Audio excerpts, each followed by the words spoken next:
पूरी ईमानदारी से बता रहा हूँ कि मुल्हिदीन का सबसे बड़ा एजेंट तबका राफजी है, जो सहाबा किराम को बुरा कहते हैं। भाई सहाबी पर जुबान खुल गई तो बाकी बाबों पर खुलना कोई मुश्किल रह गया। दुनिया का कोई बुजुर्ग, कोई वली, कोई आलिम सहाबा के दर्जे पे नहीं पहुंच सकता। तो मुल्हिदीन के सबसे बड़े एजेंट और बुनियाद रखने वाले यही वो लोग हैं। हत्ता कि इन लोगों ने आइम्मा अहले बैत को नबियों से भी जब ऊपर करा दिया तो फिर लोगों के दिलों में नबियों की भी वो वैल्यू न रही जो इनके यहाँ अहले बैत और आइम्मा अहले बैत की वैल्यू थी। तो इल्हाद की बहुत बड़ी बुनियाद और इल्हाद के सबसे बड़े एजेंट यही लोग हैं। इनकी हर हरकत, हर बात, हर अकीदा, हर नजरिया सीधा इल्हाद है। कुरान के ऊपर जितने एतराजात हैं, इमाम बाक़लानी अपनी किताब अल इंतिसार में लिखते हैं कि मुल्हिदीन और दारिया के पास जितने सवालात हैं कुरान पर, सब के सब उन्होंने राफजियों से लिए। आपने देखा कि ये लोग कुरान के, वो जो मुसलमान कहते हैं लेकिन यहाँ कुरान का हाफिज नहीं होता, वो अभी कुछ चाल के तहत शायद कोई इन्होंने तैयार कर लिया हो, लेकिन ये हकीकत हुआ करती थी। अब देखा पिछले दिनों इंडिया में राफजी ने कुरान पर मुकदमा किया था और कुरान के अंदर तारीफ के ऊपर इनकी बाकायदा किताबें मार्केट में मौजूद हैं। तो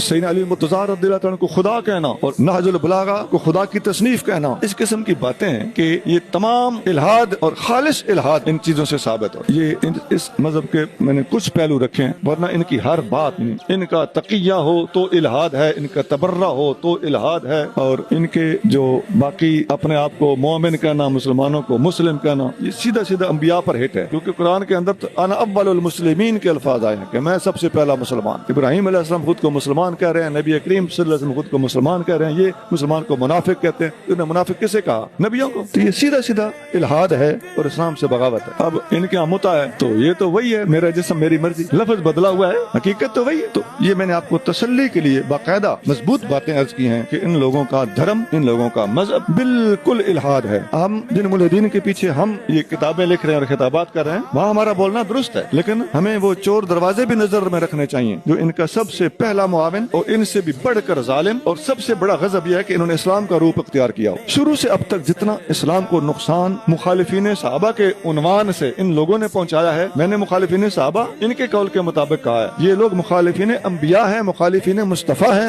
मुखालिफिन अजवाज मुस्तफा है, उनको गालियां देते हैं। तो मैंने नाम नहीं लिया, लेकिन अल्हम्दुलिल्लाह मैंने इनको पूर्ण के रख दिया और यही इनका इलाज है। इससे ज्यादा इनके खिलाफ बोलने की जरूरत है। मैंने कुछ भी नहीं बोला। इस्लाम को आज तक जितना नुकसान इन लोगों ने, अल्लाह की अजमत की कसम, इस्लाम और नबी पाक के साथ सबसे ज्यादा वैर इन लोगों ने कमाया। इनको और कोई काम ही नहीं है। हमारे अवाम कहते हैं यार इनके तो बच्चे भी तरबियत याफ्ता होते हैं, तो इनको और काम जो कोई नहीं है। इनकी जिंदगी में एक ही मौजू है, मुखालफत इस्लाम। न सीरत पर इनकी किताबें हैं, न काफिरों के खिलाफ इनकी किताबें हैं, न इनका कोई लिटरेचर और मौजू पर एक ही करैक्टर है इनको। थोड़े से मौजू पे बोलना हो तो तैयारी कराना आसान होता है, चंद सवालात तैयार करना है, एतराजात तैयार करने। ये खतरनाक तरीन तोला है जो मुल्हिदीन का सबसे बड़ा चोर दरवाजा है। चोर दरवाजा नहीं, ये फाटक है। इनमें से जो समझदार बंदे हैं, मैं अल्लाह के दर से उम्मीद रखता हूँ कि मेरी बात गौर से सुनेंगे तो अपने आप की इस्लाह कर। फिर ये छुपाते हैं अपने आप को, नहीं जी हमारे अंदर कई फिरके हैं, वो तो मैंने पहले ही बताया, दारिया में भी फिरके हैं, कादियानियों में भी फिरके हैं, तुम्हारे अंदर भी फिरके हुए तो क्या हुआ। लेकिन मजमूई तौर पर तुम्हारी जो तालीमात हैं वो यही, या इनडायरेक्टली तुम्हारी तालीमात इसी नतीजे पे पहुंचाती